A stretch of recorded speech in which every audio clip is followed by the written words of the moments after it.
ለምሳሌ እንበልስ ተማሪዎችን ብያቸው፣ እሺ ገበሬዎችን ብያቸው፣ ሌሎችን የምናንሳ። ተማሪዎች ግራጁዌት ካደረጉ በኋላ ምንድን ነው የሚያደርጉት? ኤክስፔክት ያደርጋሉ ከሀገራቸው። እንዲሁም ምን የሚባል ነገር አለ መሰላችሁ? ሰላም፣ እንዴት ናቸው? ሀገሬ አብዬ ነኝ። ዛሬ ወጣትና ሀገር በሚል አንድ ፕሮግራም ተገናኝተናል። እስከ ፕሮግራማችን ፍጻሜ አብራችን ቆዩ።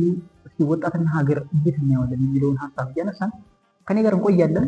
እናንተ ሀሳብ አስተያየታችሁን እንድትሰጡኝ በአክብሮት እጋብዛለሁ፣ እጠይቃለሁ። ወጣት ስለ ሀገሩ ምን አይነት ግንዛቤ አለው የሚለውን ሀሳብ እስኪ እንደሚታወቀው በተለይ በኢኮኖሚካልም በሶሻልም በፖለቲካልም አንግል ወጣት ለሀገሩ ትልቅ ሚና ይጫወታል እና እንደኛ ሀገር ስታንዳርድስ ወጣቶች ምን እያደረጉ ነው?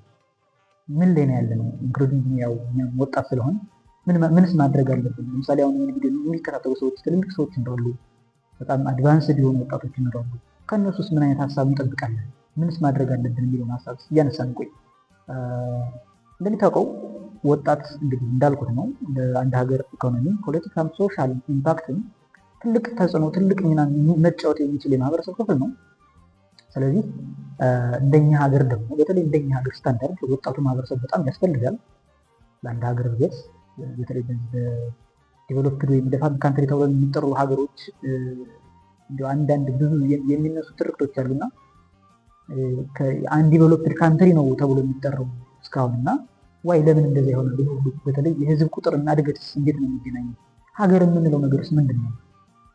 እንደሚታወቀው ሀገር ማለት ሰው ነው። ሰው ማለት ደግሞ ሀገር ነው።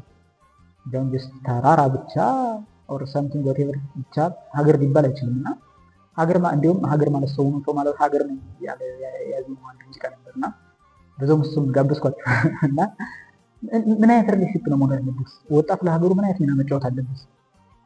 ስለዚህ ስትሮንግ ጠንካራ የስራ ባህል መዳበር መቻል አለበት ብዬ አምናለሁ ፐርሰናሊ። ግን እንደዛ እያደረግን ነው። ለምሳሌ አሁን በገጠሩ አካባቢ ያለውን የወጣት ክፍል የሚይዘውና ከገጠር ወደ ከተማ የሚወጣው የሚፈልሰው የወጣት ክፍል አስባችኋል? ምንድን ነው መደረግ ያለበት?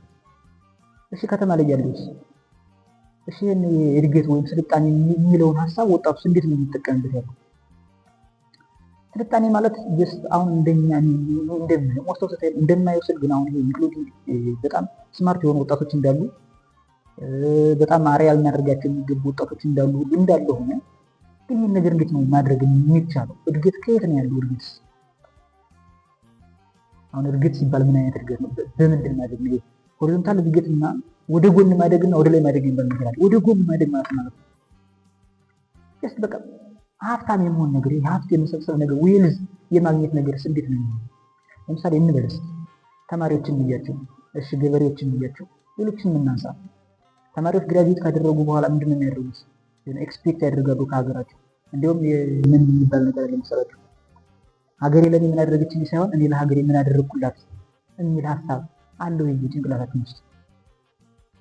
በዛ ልክ ነው ወይ እያሰብን ያለ ነው? ለምሳሌ ቅድም እንዳልኩት ከገጠሩ ማህበረሰብ ተነስቶ ወደ ከተማ የሚፈልስ የወጣት ማህበረሰብ ክፍል አለ። ያ ለምንድን ነው እንደዛ የሚሆነው? ማለት መፍለሱ ስህተት ነው እያልኩ ሳይሆን ግን እድገት ወይም ስልጣኔን ከዛ ጋር ማምጣት አይቻልም። ያለው ሪሶርስ ምንድን ነው? እዛ አካባቢ ያለው ሪሶርስ፣ ገጠር አካባቢ ያለው ሪሶርስ መጠቀም አይቻልም። ወጣቱ ያንን ነገር መጠቀም አይችልም። እድገት ከሆነ እድገት ያለው እዛ ነው። ከተማ ላይ እድገት አለ። ያ ከተማ ላይ ምናልባት የስራ ኦፖርቹኒቲ አለ። ያ ግን እሺ ሁሉም ከተማ ይሁንና ምን ይሰራ? ወጣት ማለት የሀገር ምሰሶ ነው ካል ወጣት መስራት አለበት። በቃ ኤቭሪቲንግ አሁን እንደ በሽታ የሆነብን መሰለኝ የስራ መናቅ የሚባለው ነገር አለ። በጣም ተጠናውቶ ነው። በጣም ስታርት ፍሮም በቃ ከስር መጀመር መቻል አለበት። ከስር ማለት ነው ከታች መጀመር የስሩን ሳይያዝ ከላይ። አሁን አንዳንዴ ምንድነው ውሃ ሳይነካ መዋኘት የሚፈልግ ትውልድ ሁሉ የተፈጠረ ይመስለኛል። ፐርሰናል ውሃ ሳይነካ መዋኘት ማለት ወይን አንፈልገውም፣ ግን መጨረሻ ሪዛልቱን የሚፈልግ ብቻ ማለት ትውልድ አለና ለምንድነው እንደዛ ነው? ጀስት ትክክለኛውን መንገድ መከተል መቻል አለብን። እንደዛ ሲሆን ነው እድገት የሚኖር፣ እንደዛ ሲሆን ነው እድገት ሊኖር የሚችለው። ስለዚህ ወጣት ለሀገር እድገት ትልቅ ወይም ቁልፍ የሆነ ሚና ይጫወታል ካል ይህ ወጣት በየትኛውም በተሰማራበት የሙያ መስክ በየትኛውም በተሰማራበት የሙያ ዘርፍ ውጤታማ መሆን ይችላል። እንደዛ የሚሆነው ግን የትኛውንም ስራ ሳይንቅ መስራት ከቻለ ብቻ ነው። ይህ በዚህ እንዳለ ግን ለምሳሌ የኢትዮጵያ የህዝብ ቁጥር ብናየው እንደው ዝም ብሎ ባለ ራፍ በሆነ ስታቲካል ዳታ ከ120 ሚሊዮን በላይ ህዝብ ከ100 ሚሊዮን በላይ ህዝብ ነው ይባላልና ከዚህ ውስጥ ደግሞ በጣም ሰርፕራይዝ የሚያደርገው ነገር አብዛኛው ፓርት ወጣት ነው። ግን አሁንም ሀገራችን የዛን ያህል የእድገት ደረጃ ለውጥ እያሳየች አይደለም። የህዝብ ቁጥሩ ይጨምራል። የእድገቱ ነገር ደግሞ አሁን ጥሩ ነው፣ ግን ዛትናች አይደለም። በቃ ከህዝብ ቁጥሩ አንጻር ስናየው ጥሩ አይደለም። እየሰራን አይደለም ማለት ኢንዳይሬክት ምንድነው መስራት የሚባለው ነገር። ስለዚህ በዛ ልክ ብናስብ የሚል ሀሳብ አለኝ። ሀሳብ አስተያየት ካላችሁ ኮሜንት ሜንሽን ላይ ሜንሽን አድርጉልኝ። አመሰግናለሁ።